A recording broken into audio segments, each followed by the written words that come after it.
শহীদদের রক্তের সাথে যারা গাদ্দারি করবে তারা ধুলোর সাথে মিশে যাবে। অনত বিলম্বে এই জুলাই স্মৃতি জাদুঘরকে আপনারা চালু করেন।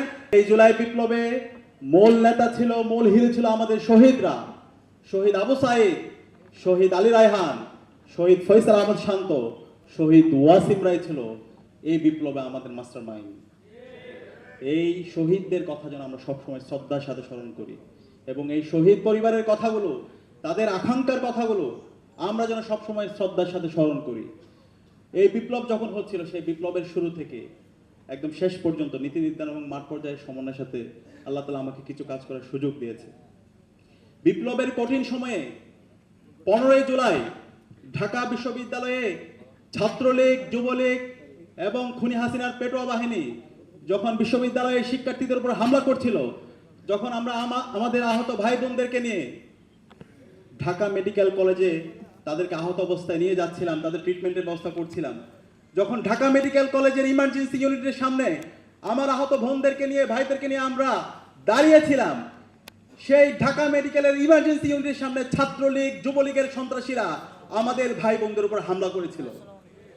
সেই সময়ে, সেই কঠিন সময়ে আমাদের এই ভাই বোনদের ট্রিটমেন্টের ব্যবস্থা করার জন্য বিভিন্ন প্রাইভেট ক্লিনিকে ট্রিটমেন্টের ব্যবস্থা করার জন্য ঢাকা মহানগর বাংলাদেশ জামাত ইসলামী দায়িত্বশীল আমাদেরকে সার্বিকভাবে সহযোগিতা করেছিল। আজকের যিনি ঢাকা মহানগর দক্ষিণের আমির জননেতা নুরুল ইসলাম বুলবুল ভাই সেদিন আমাদেরকে সহযোগিতা করেছিল। ডক্টর শফিকুল ইসলাম মাসুদ ভাই সার্বিকভাবে আমাদের খোঁজ খবর নিয়েছিল এবং ইসলামী ছাত্র শিবিরের সাবেক কেন্দ্রীয় সভাপতি মঞ্জুরুল ইসলাম ভাই, দেলোয়ার হোসেন সাইদি ভাই আমাদের সার্বিকভাবে কোন হাসপাতালে যাবে, কোন ইমার্জেন্সি ইউনিটে তাদেরকে রাখবো এবং অ্যাম্বুলেন্স থেকে শুরু করে সবকিছু আমাদেরকে ম্যানেজ করে দিয়েছিল। সেই ইতিহাসের কথা আমাদেরকে জানতে হবে, আমাদের এই অবদানের কথা আমরা আজীবন শ্রদ্ধার সাথে স্মরণ করব। এবং একই সাথে যখন হামলা হলো, হামলার পরে সবাই আতঙ্কিত হয়ে গেল, ঢাকা বিশ্ববিদ্যালয়ে হামলার পরবর্তী বিশ্ববিদ্যালয়ের শিক্ষার্থীরা আতঙ্কিত হয়ে গেল, তখন সবাই আশা ছেড়ে দিল। তখন আমাদেরকে আবার নতুনভাবে আশা জাগিয়েছিল ইসলামী ছাত্র শিবিরের তৎকালীন কেন্দ্রীয় সভাপতি। সেদিন বলেছিল ফয়সাল আল্লাহর পক্ষ থেকে হয়ে গেছে, সবাই আপনারা ঢাকা বিশ্ববিদ্যালয়ে ছুটে যান, এই ঢাকা বিশ্ববিদ্যালয় থেকে আমরা প্রতিবাদ প্রতিরোধ গড়ে তুলবো ইনশাআল্লাহ। এবং 15 জুলাই সন্ধ্যায় আমরা চাঙ্কারপুলে একত্রিত হয়েছিলাম এবং পরবর্তী দিন 16 জুলাই আমরা সারা দেশে বিক্ষোভ কর্মসূচি ঘোষণা দিয়েছিলাম এবং সে আলোকে 16 জুলাই শহীদ মিনারে যে গণজাগরণ দেখতে পেয়েছিলেন, সেই গণজাগরণের পিছনে আমাদের সর্বপর্যায়ের নেতৃবৃন্দ এবং মুক্তিকামী ছাত্র জনতার অনবদ্য অবদান ছিল। এবং এই পুরো সময় জুড়ে যখন ইন্টারনেট ব্ল্যাক আউট ছিল, কারফিউ জারি ছিল, সেই সময় জুড়ে আমাদের শহীদরা তারা সাহসিকতার সাথে তাদের জীবন উৎসর্গ করে আমাদের এই বিপ্লবটাকে সফলতার ধারপ্রান্তে নিয়ে গিয়েছিল। এবং আজকে আমাদের এই শহীদদের আত্মত্যাগের মাধ্যমে আজকে আমরা নতুন বাংলাদেশ পেয়েছি।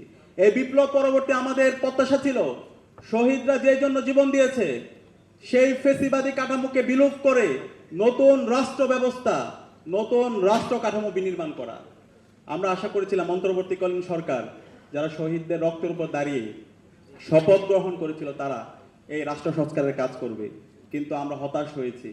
তারা সে আগের ফেসিবাদী ব্যবস্থা রেখে দেওয়ার জন্য বিভিন্ন জনের সাথে তারা আতাত করেছিল, সেটা এখন আমাদের কাছে পরিষ্কার হচ্ছে। এবং পরবর্তীতে নির্বাচন হলো, সে নির্বাচনে আমরা একই সাথে 2টা ভোট দিয়েছিলাম রাষ্ট্র সংস্কার করার জন্য, আমরা গণভোট দিয়েছিলাম এবং গণভোটে আজকের যিনি প্রধানমন্ত্রী তিনিও ক্যাম্পেইন করেছেন, তিনি হায়ের পক্ষে ক্যাম্পেইন করেছেন। এবং আমরা আশা করেছিলাম এই নির্বাচন পরবর্তী যারাই নির্বাচিত হোক এই রাষ্ট্র ব্যবস্থা সংস্কার হবে। এই 55 বছর জুড়ে বাংলাদেশে যে এই ফেসিবাদী কাঠামোর মাধ্যমে এই অঞ্চলের মানুষের উপর জুলুম করা হয়েছে, সেই জুলুম থেকে আমরা মুক্তি পাবো, কিন্তু আমরা হতাশ হয়েছি যে এই গণভোটে জনরায় এসেছে, সেই জনরায়কে এখন বর্তমান সরকার তারা অস্বীকার করছে।